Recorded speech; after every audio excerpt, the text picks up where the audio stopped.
I've always felt like the black sheep of the Miller family. My older brother, Ethan, is a hotshot lawyer, and my sister, Olivia, is a renowned surgeon. Meanwhile, I was Jane Miller, the one who couldn't hold down a job for more than a few months, working temporary gigs and feeling like a perpetual failure. Every family gathering was a reminder of how far behind I was.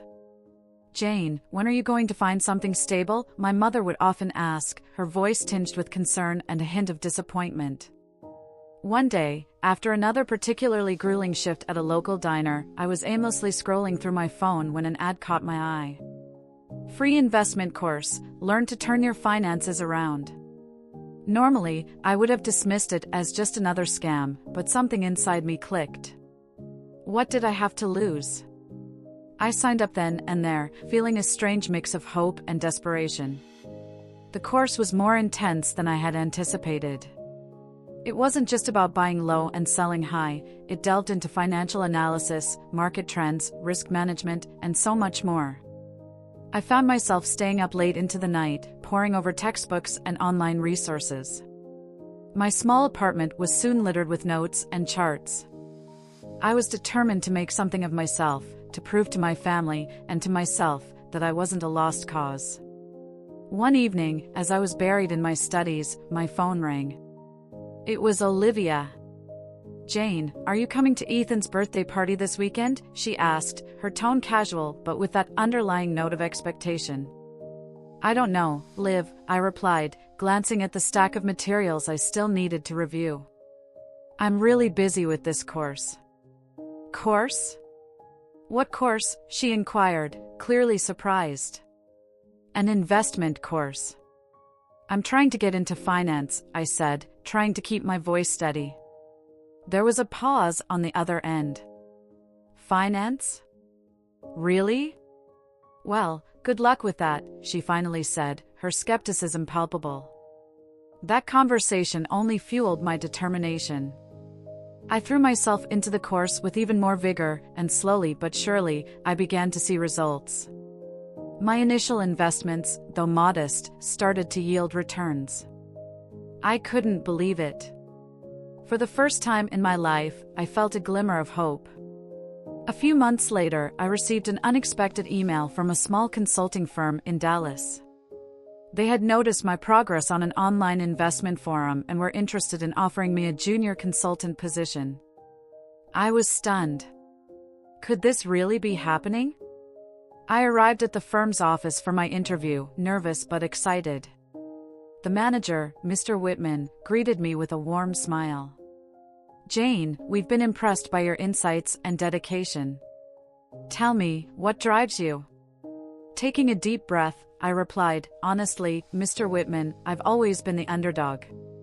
I come from a family of high achievers, and I've struggled to find my path.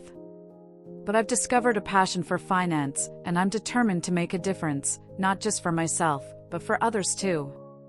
He nodded thoughtfully. "I like your spirit, Jane. Welcome to the team." Starting at the firm was both exhilarating and terrifying.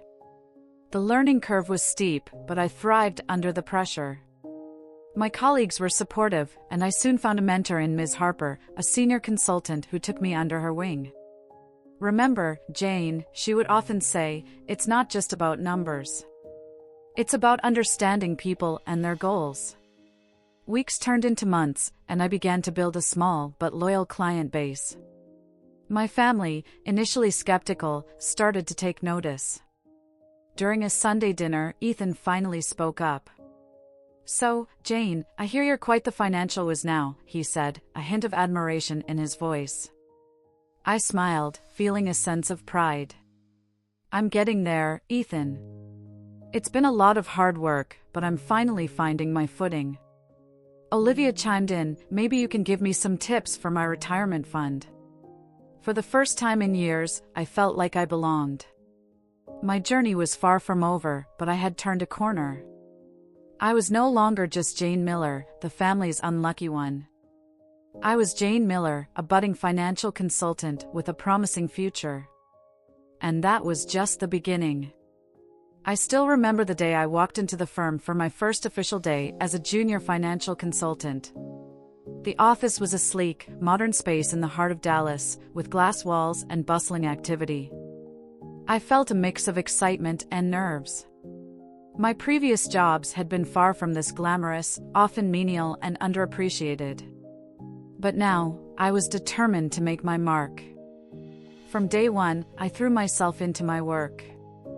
I stayed late, often being the last one to leave the office. My initial clients were small-time investors, but I treated their portfolios with the same seriousness and dedication as if they were millionaires. My first major success came when I advised a client to invest in a tech startup that, within months, saw its stock price soar. The client was ecstatic and my reputation in the firm began to grow. One evening, as I was packing up to leave, my brother Ethan called. "Hey, Jane. Got a minute?" he asked, sounding uncharacteristically hesitant. "Sure, Ethan. What's up?" I replied, curious about what he wanted. "Listen, I know I've always been skeptical about your career choices, but I've been hearing good things about your work. I was wondering if you could give me some advice on diversifying my investment portfolio." I was taken aback. Ethan, the successful lawyer, was asking for my help?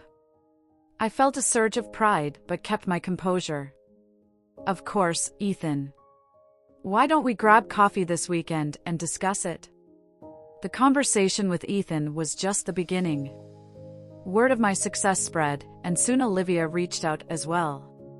She was a busy surgeon, and her investments had always been handled by others. But now, she wanted my opinion. "Jane, I need your help with something," she said one Sunday afternoon over the phone. "Sure, Olivia. What do you need?" "I've been thinking about investing in some real estate, but I have no idea where to start. Can we meet and talk about it?" I agreed, and we scheduled a meeting. As I sat with Olivia, explaining the intricacies of real estate investment, I realized how much I had grown. Here I was, the so-called black sheep, guiding my successful siblings. My efforts at the firm didn't go unnoticed either.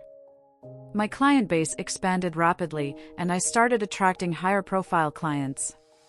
My boss, Mr. Anderson, called me into his office one morning. "Jane, your performance these past few months has been exceptional. We're promoting you to a senior financial consultant," he said, smiling. I was elated. This was the validation I had been yearning for. The promotion came with a significant pay raise and more responsibilities, but I was ready. As I navigated this new role, I often found myself advising clients with portfolios worth millions. It was challenging but exhilarating. One such client was Richard Thompson, a well-known magnate in Dallas. He was initially skeptical about my capabilities, but soon became one of my biggest supporters. One day, over a discussion about a potential investment, Richard said, "Jane, you're a natural at this. I've seen many consultants, but you have a knack for identifying lucrative opportunities. How do you do it?" I smiled, thinking back to all the nights I spent studying and analyzing markets. "It's a mix of hard work, intuition, and a bit of luck, Richard. But mostly, it's about understanding the market and the client's needs." As my professional life soared, my personal relationships began to heal. My family, who once viewed me as the underachiever, now respected my opinions. Family dinners were no longer filled with awkward silences and dismissive remarks. Instead, they were filled with discussions about market trends and investment opportunities.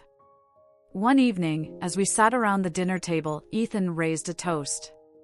"To Jane, the financial whiz of the Miller family. We're proud of you." Hearing those words, I felt a sense of fulfillment and recognition I had always craved.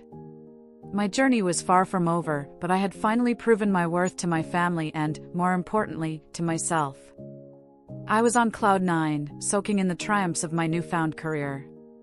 Being promoted to a senior financial consultant felt like the culmination of years of struggle, self-doubt, and relentless perseverance. My phone buzzed incessantly with messages from clients and colleagues congratulating me on my latest success.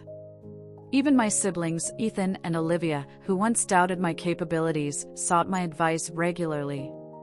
Life, for the first time, seemed like it was on my side. One crisp morning, as I sipped my coffee and skimmed through the financial news, my phone rang. It was Richard Thompson, one of my most significant clients. Richard was a high-profile magnate with a formidable presence in the business world.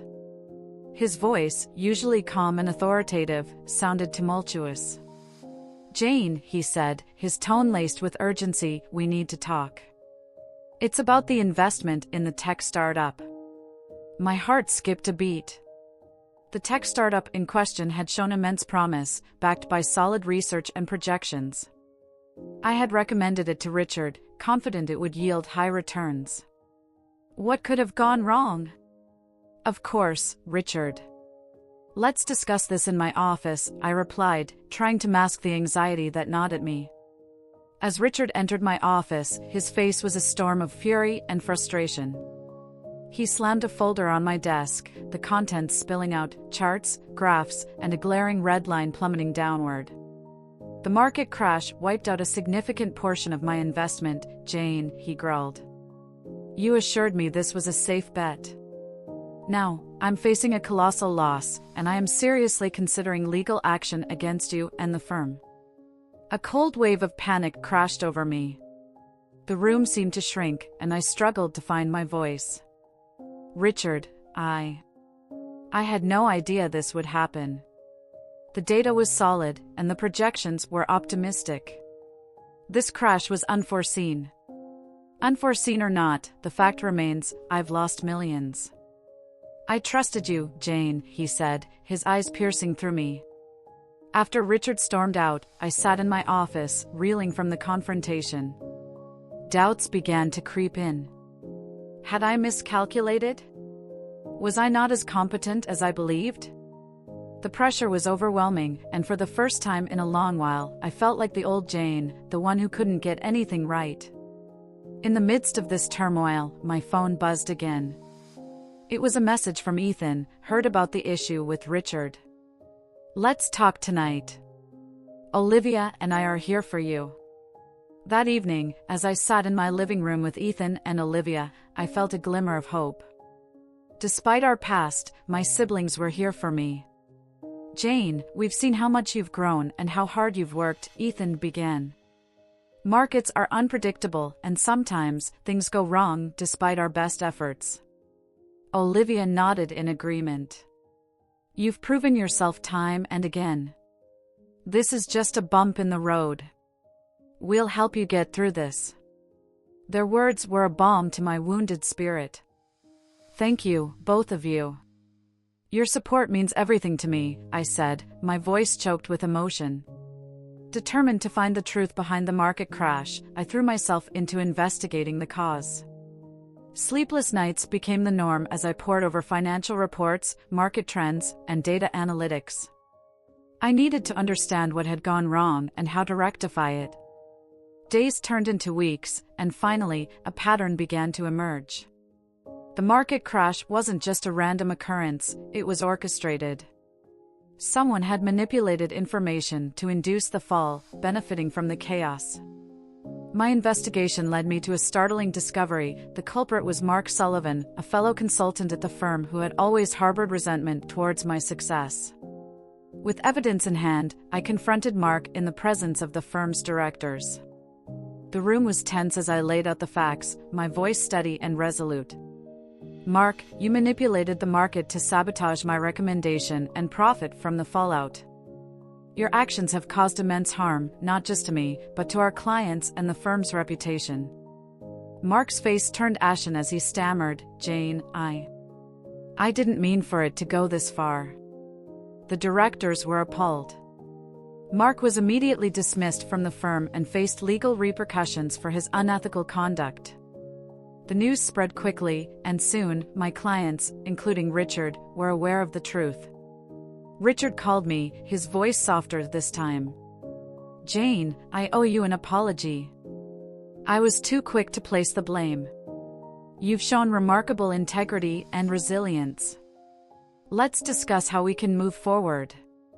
The support from my clients and the vindication of my actions restored my confidence. I realized that challenges, no matter how daunting, could be overcome with perseverance and a steadfast commitment to the truth.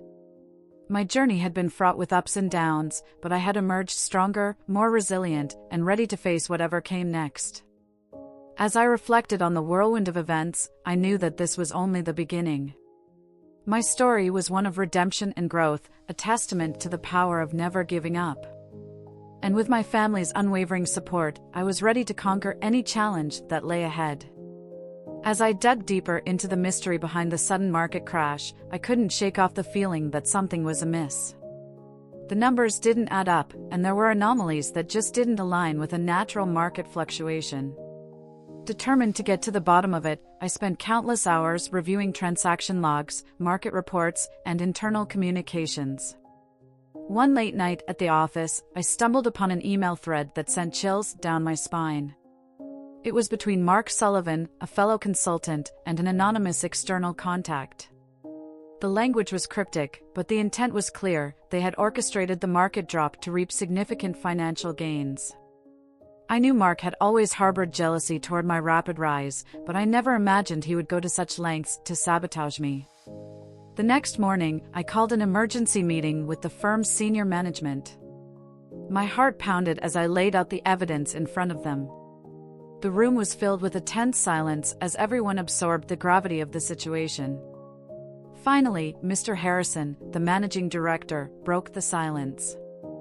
"Jane, are you absolutely certain about these allegations?" he asked, his stern eyes searching mine for any hint of doubt. "Yes, Mr. Harrison. I've cross-referenced all the data, and there's no other explanation. Mark Sullivan is behind this," I replied firmly. Mark was summoned to the meeting. His face turned ashen when confronted with the evidence. For a moment, he tried to deny it, but the evidence was overwhelming. In a last-ditch effort, he turned to me with a sneer. "You think you're so smart, Jane? You got lucky a few times, and now you think you can run this place? You're nothing but a fraud," he spat, his voice dripping with venom. I met his gaze calmly. "No, Mark. The only fraud here is you. You tried to ruin me, but in the process, you only exposed your own dishonesty." The board voted unanimously to terminate Mark's employment and press charges against him. As he was escorted out of the building, I felt a mixture of relief and vindication. The burden of doubt that had weighed heavily on my shoulders was finally lifted. Later that day, Mr. Harrison called me into his office. "Jane, I must commend you on your perseverance and integrity. You've not only cleared your name but also protected our firm's reputation. We owe you a great deal." "Thank you, Mr. Harrison," I replied, feeling a swell of pride. I just did what I believed was right. As news of the scandal and its resolution spread, my clients, who had once been wary, now saw me in a new light. Calls and emails flooded in, expressing their support and trust. One particularly heartfelt message came from Richard Thompson, the magnate who had initially threatened to sue. "Jane, I misjudged you. Your bravery in exposing the truth has shown me the depth of your character. I look forward to continuing our professional relationship," his email read. In the days that followed, I was hailed as a hero within the firm. My colleagues, who had once viewed me with skepticism, now respected and admired me.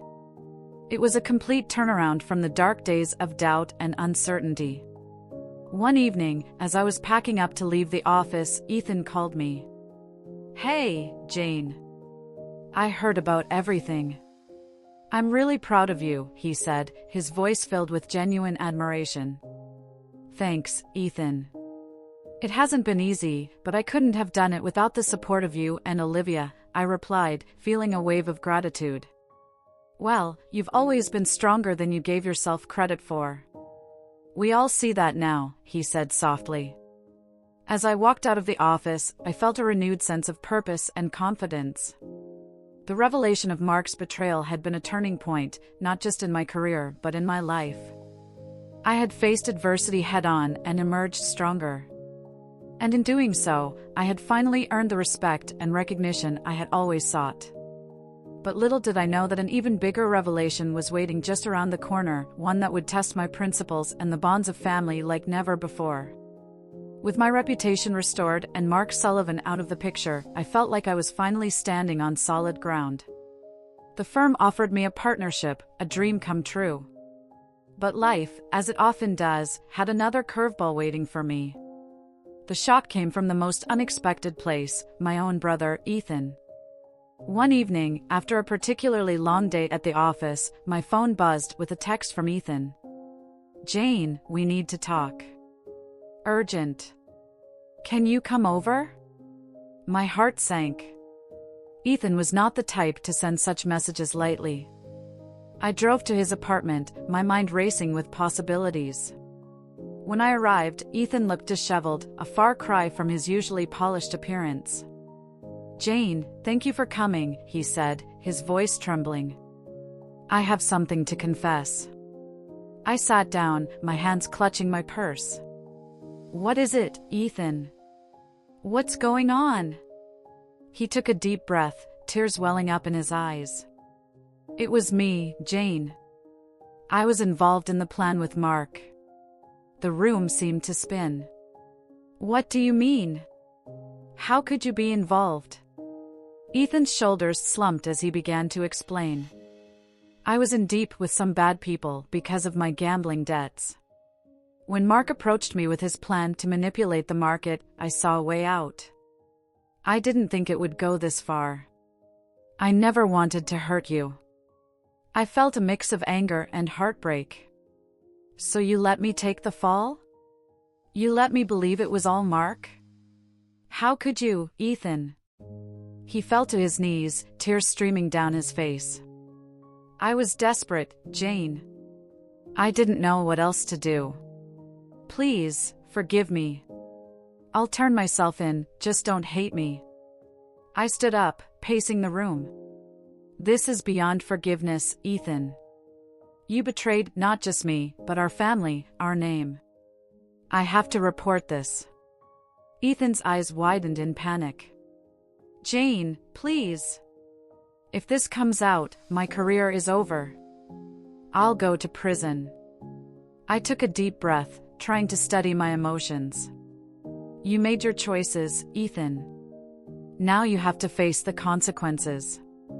I can't protect you from this." The next few days were a whirlwind. I reported everything to the authorities, and Ethan was arrested. The news hit our family like a bomb. Olivia was devastated, and our parents were in shock. But through it all, I stood firm. I knew that integrity was more important than protecting Ethan's career, no matter how much it hurt. At the firm, my decision was met with mixed reactions. Some admired my courage, while others questioned the impact on our family name. Nevertheless, I was officially made a partner. The sense of accomplishment was bittersweet, overshadowed by the pain of Ethan's betrayal. One day, as I was leaving the office, my boss, Mr. Reynolds, approached me. "Jane, I want you to know that what you did took incredible strength. It's never easy to make such a tough call, especially when family is involved." I nodded, fighting back tears. "Thank you, Mr. Reynolds. It wasn't an easy decision, but it was the right one." He patted my shoulder. "And that's why you're going to lead this firm to even greater heights. We need people of principle, like you." The journey had been long and fraught with challenges, but I emerged stronger. Ethan's imprisonment was a constant reminder of the cost of integrity, but it also solidified my resolve to never compromise my values. As the months passed, I focused on guiding the firm to new successes. My story became a beacon of hope and tenacity, inspiring many who face their own struggles. And while my relationship with my family would never be the same, they finally recognized and respected the woman I had become. In the end, my trials shaped me into a person I could be proud of, and I hoped that Ethan would find his own path to redemption. My journey was far from over, but I was ready to face whatever came next, armed with the strength and integrity that had carried me this far.